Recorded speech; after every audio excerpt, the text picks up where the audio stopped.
Nobody is born a villain. They are forged.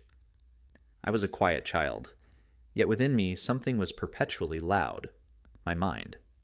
I was perceptive, ambitious, and often regarded as the wise one among my peers. My academic achievements drew admiration, and I was praised for my diligence. Yet beneath that recognition lingered an unfulfilled hunger. I was not the center of attention. Others possessed qualities I envied: effortless humor, natural charisma. And so the quiet child yearned to be acknowledged, not merely as intelligent, but as eloquent, amusing, and influential. My jokes seldom landed, yet I persisted, determined to become the source of laughter within my circle. In that pursuit, something within me began to shift. Slowly, almost imperceptibly, I transformed. I became louder, bolder, eventually even a leader among my peers. I stood out, often indulging in actions I would later come to regret. What I gained in recognition, I paid for with authenticity. Separated from my parents at a tender age, I saw them only once a year under the pretext of education. In truth, I was alone. Looking back, I recognize a child burdened with insecurities, navigating life without the anchorage of parental love and guidance. Outside, I was vibrant and expressive. At home, I was silent, consumed by a storm of unspoken thoughts. As I grew older, I was introduced to substances, drugs, alcohol, escapes that distanced me further from the person I once was.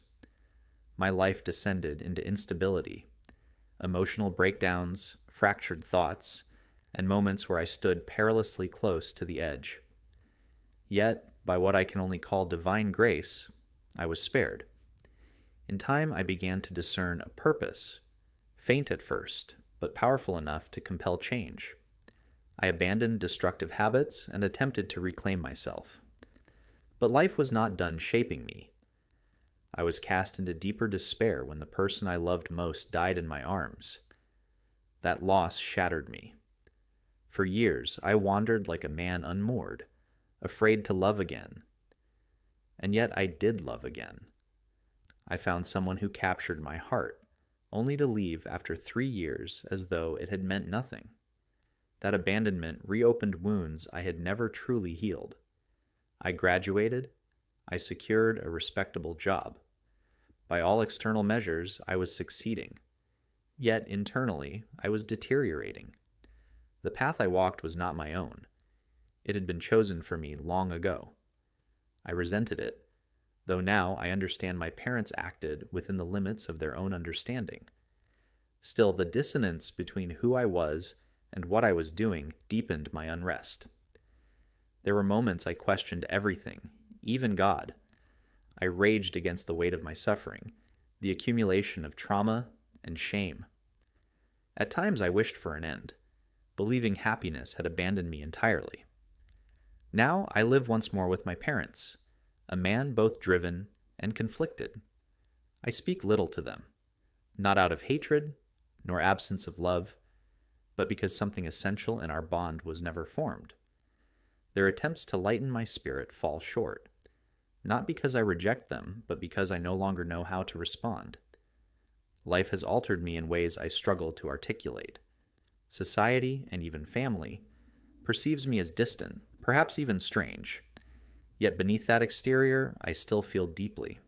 I still care. I still love.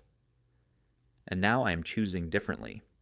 I'm carving my own path, one aligned with purpose and passion.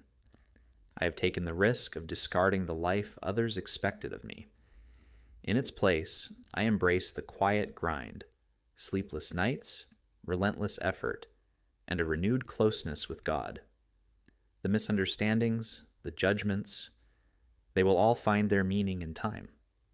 Not for others, but for my own peace. I have forgiven. All that remains is to live the dream of the boy I once was,